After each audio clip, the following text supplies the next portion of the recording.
Company का नाम है यूएनओ डायरेक्शन। हमारी जो अभी जो ब्रांच है वो है हमारी मानेसर में, ठीक है। इन फ्यूचर 3 से 4 मंथ बाद हमारा प्लांट भी वगैरह है जैसे आपके पास वहाँ पे शिफ्ट हो रहा है। अभी प्लांट रनिंग में, वहाँ पे भी कैंडिडेट्स काम करते हैं, लेकिन आने वाले टाइम में जो मानेसर के अंदर जो प्लांट है वो पूरा वगैरह शिफ्ट हो, ठीक है। एज क्राइटेरिया हमें चाहिए कि जैसे हमारा सन 2000 से पहले डेट ऑफ बर्थ के कैंडिडेट्स यहाँ पे अप्लाई नहीं कर सकते। उसके बाद unmarried females only, unmarried candidates यहाँ पे अप्लाई कर सकते, ठीक है। स्टाइपेंड मैंने आपको बताया है 16,781 रुपये, ये 8 घंटे का आपका है। अगर कंपनी आपको ओवर टाइम पे करती है तो आपका अमाउंट जाएगा 20,000 से प्लस आपका अमाउंट जाएगा 80 रुपये पर होगा आपका। कैंटीन फैसिलिटी है जिसका मंथली डिडक्शन ये है 300 रुपये की डिडक्शन होता है। स्टार्टिंग के मंथ में आपका 1100 रुपये जो आपको प्राइस मिलेगी उसका डिडक्शन होगा। तो आपको 6 मंथ के बाद अगर आप रेगुलर 6 मंथ अगर आपने काम कर दिया तो आपको 6 मंथ के बाद आपको वो अमाउंट रेगुलर आपको रिफंड होगा। 100 रुपये आपका मेडिक्लेम का चार्ज है, मेडिक्लेम करवाएंगे आपका 20 लाख का इंश्योरेंस होता है, उसका मंथली का 100 रुपये 100 रुपये में 20 लाख का इंश्योरेंस मेरे हिसाब से ज़्यादा है ना, ठीक है।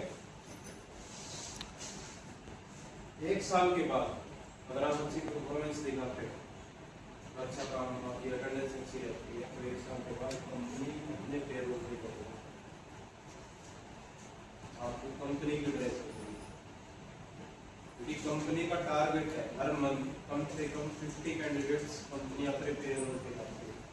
इसीलिए कंपनी ने नेप्स के लिए 3 टीटीए हायर कर रखे हैं, एक इनोफोर्स के नाम से, सेकंड है हमारा डीसेट इंस्टॉलेशंस के नाम से, तो एक जेएमडी का, क्योंकि उनको हर मंथ रिक्वायरमेंट रहती है, क्योंकि वो हर मंथ 50 कैंडिडेट प्रमोट करेंगे तो उनके जो नेप्स की जो मैन पावर रहती है वो कम हो जाती है। तो उसको पूरा करने के लिए कंपनी ने 3 तो ओनली नेप्स के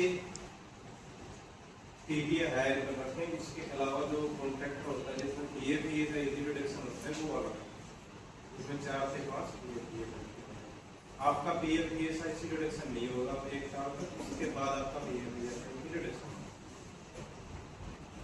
क्लियर है?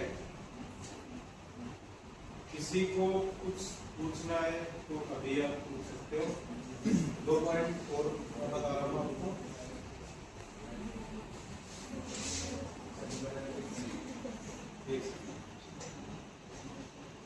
इंग्लिश किस को पढ़नी आती है? कोई ऐसा कैंडिडेट है जिसको इंग्लिश पढ़ना है? 50%। सभी को आता है?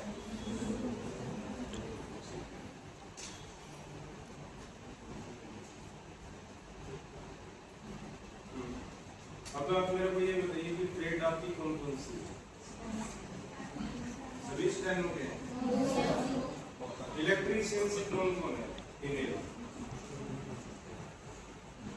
मेन तो चौकी वायरमैन, फीमेल की बात कर रहा हूँ। फिटर, टर्नर, मशीनिस्ट, इसके अलावा कौन कौन से ट्रेड है? गोपा भी कितने कैंडिडेट है? स्टेनो के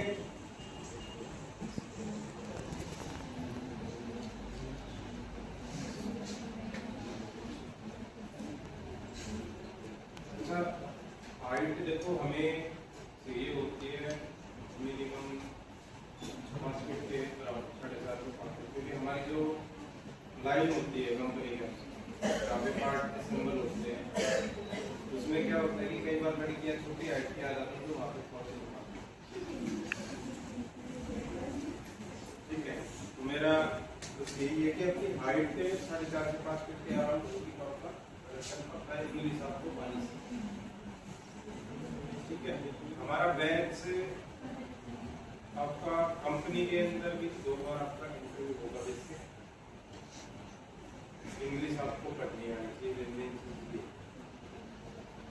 ठीक है, क्राइटेरिया मैंने आपको सारा बता दिया है। हमारा प्लांट रूपनगर शिफ्ट होएगा तो आप वहाँ के लिए एग्री हो। ठीक है, देखो कंपनी के जो एचआर रहते हैं वो कैंडिडेट को ऐसी क्वेश्चंस पुट कर लेते हैं कई बार, कैंडिडेट को मना कर देते हैं। एचआर का काम है कि ऐसे क्वेश्चन पुट अप कर लेना जैसे कि कैंडिडेट, ठीक है, तो वो आपसे क्वेश्चन पुट अप करेंगे कि आप 12 घंटे ड्यूटी कर लोगे, या आपको 16 घंटे में रोका जाए तो आप कर लोगे। तो क्या होता है कि कई बार कैंडिडेट नर्वस हो जाता है, वो मना कर देता है, तो उसी वजह से वो रिजेक्ट कर देता है। तो आपको पॉजिटिविटी में रह के करना है, ऐसी कोई दिक्कत नहीं आएगी। क्या होता है कि कंपनी अपना बैकअप लेके चलती है, इन फ्यूचर कभी आपको 4 घंटे एक्स्ट्रा रोकना पड़े तो देखो ये आइडिया है, यहाँ पे हम सिटिंग जॉब है, वहाँ पे आपको स्टैंडिंग जॉब करना है। ठीक है, क्लियर?